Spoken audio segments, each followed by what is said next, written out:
Okay guys, so we finished the second coating, slight paint only to save our paint, and after dry, we set it down in my garage. Okay, so this is how to make money, how to save your restoring project for summer to make money instead waste your stuff throwing or give to someone for donation. Me, I help you how to make money for this summer.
Okay guys, so the top is done, but we finish this one a little bit.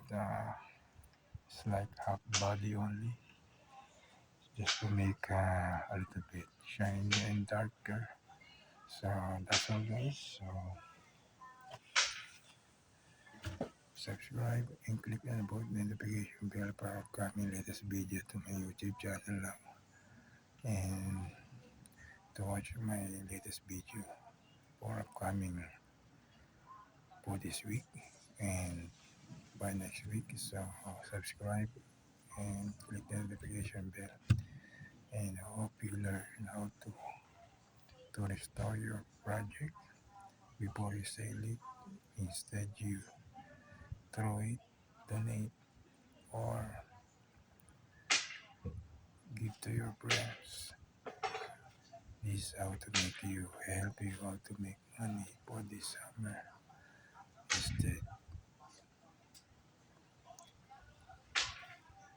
Instead wasting your stuff in the garage, in the garbage bin. So okay, see you guys. That's all.